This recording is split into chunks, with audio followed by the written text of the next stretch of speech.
Desai study centre के सभी साथियों को भावेश देसाई का प्यार भरा नमस्कार। साथियों, हम इंग्लिश की श्रृंखला शुरू कर चुके हैं। तो आज हमारे इंग्लिश के सेगमेंट का दूसरा लेसन है और आज की क्लास में आगे बढ़ने से पहले आप सभी से रिक्वेस्ट है हमारे चैनल को सब्सक्राइब कर लें और घंटी के आइकन को भी दबा दें ताकि आपको सभी क्लासेस की वीडियोस की नोटिफिकेशन मिलती रहे। तो साथियों, हम बात कर रहे थे आर्टिकल्स की। हम दो आर्टिकल पढ़ चुके थे जिसमें एक था ए और एक था एन। आर्टिकल ए और आर्टिकल एन। तो हमने ये जाना था कि आर्टिकल ए जो है वो किसी भी संज्ञा जिसका स्पेलिंग किसी भी व्यंजन यानी कि कॉन्सोनेंट्स से शुरू होता है तो उसके जो आगे जो आर्टिकल आएगा वो क्या आएगा? Article a. जैसे कि एक उदाहरण आप सभी के समक्ष पेश कर देता हूं। कुछ पुरानी क्लास में अपन देख लेते हैं। तो दिस इज अ फैन, ये पंखा है। ठीक है, ऐसा ही हमने आर्टिकल एन में पढ़ा था कि अगर किसी भी संज्ञा का स्पेलिंग किसी भी वावेल से शुरू हो रहा है तो उसके आगे जो आर्टिकल होगा वो क्या लगेगा? एन। जैसे कि दैट इज एन अलमीरा। Facebook. तो साथियों, अब आज की क्लास में हम पढ़ते हैं आर्टिकल द के बारे में। THE द होता है। बहुत से साथी इसका प्रोनाउंसिएशन करते हैं दी, पर दी नहीं होता है, द होता है। ठीक है, तो आर्टिकल द, हिंदी के कुछ साथी आर्टिकल द भी बोलते हैं, द भी नहीं होता है, द होता है। सो आर्टिकल द के बारे में पढ़ रहे हैं। माना कि कोई चीज, कोई वस्तु स्थिर है। अगर कोई वस्तु स्थिर है तो उसके लिए आर्टिकल द लगेगा। जैसे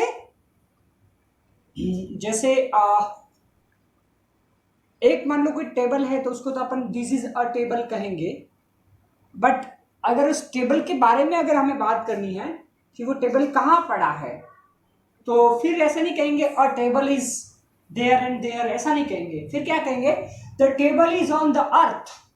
यहाँ पे दो आर्टिकल द लगे क्योंकि पृथ्वी भी एक निश्चित है और टेबल भी निश्चित रूप से पड़ा है ना। So the table is on the अर्थ। यहां पर क्या हो गया? दो आर्टिकल द, क्योंकि दोनों ही निश्चित वस्तु है। जैसे हम बात करते हैं किसी विषय वस्तु की, जैसे हमको अगर ये कहना है कि ये एक फोन है तो हम कहेंगे कि दिस इज अ मोबाइल या दिस इज अ फोन। ठीक है, क्योंकि ये एक है। बट अगर हम इस फोन के बारे में या इस मोबाइल के बारे में आगे हमें बात करनी है, the phone is on the bench, the phone is in the window, etcetera etcetera. तो इस प्रकार की निश्चितता जहां पर दर्शानी है तो उसके लिए आर्टिकल लगता है द। तो आज हमने पढ़ा आर्टिकल एन और द, ये तीनों आर्टिकल हमने देख लिया। यानी कि आज की क्लास में हमने द आर्टिकल देखा। पर साथियों, क्योंकि एक आर्टिकल से इस क्लास को समाप्त नहीं करना है, हमें पढ़ना है आगे भी। तो आगे आज हम द आर्टिकल के बाद शुरुआत करते हैं प्रीपोजिशन, यानी कि जो पोजीशन होती है उसके पहले वाला कोई एक शब्द, वो क्या होता है। जैसे प्रीपोजिशन की अगर बात करें तो हम कहाँ हैं? जैसे मैं अभी हाल फिलहाल आप लोगों को पढ़ा रहा हूं तो मैं कहाँ हूं? रूम में हूं। तो रूम जो है वो मेरी, मतलब मैं जहाँ हूं वो जगह हो गई। अब पोजीशन बतानी है कि मैं कहाँ हूं तो उसके लिए कुछ पोजीशन बताने वाले शब्द होते हैं। जैसे इन, एन, ऑन, अंडर, ओवर, ऐसे बहुत सारे होते हैं। आज हम पढ़ते हैं कुछ प्रीपोजिशंस जिसमें से पहली है इन। इन का अर्थ होता है साथियों अंदर। ये बहुत बेसिकली पढ़ा रहा हूं, आपको बहुत बेसिकली बता रहा हूं। जो साथी इंग्लिश से डरते हैं, जो साथी अंग्रेजी भाषा से डरते हैं, उन साथियों के लिए ये सारी क्लासेस है। तो आपको जब ये सारी चीज़ें समझ में आ जाएगी तो आप इंग्लिश भाषा से डरना बिल्कुल छोड़ देंगे। आपको इंग्लिश लैंग्वेज से कभी डर नहीं लगेगा, आप अच्छे से सीख पाएंगे।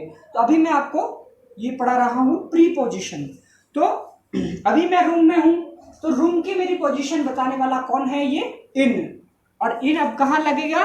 मेरे पोजीशन से जस्ट पहले, यानी कि I am in the room.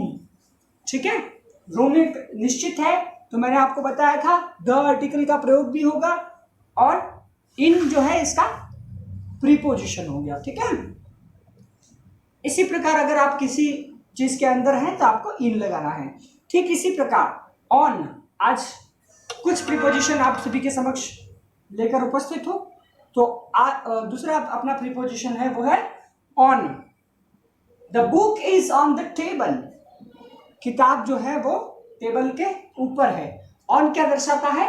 ऊपर। ठीक है, तो ऊपर की बहुत सारी है, आज हम इन और ऑन ही रखेंगे।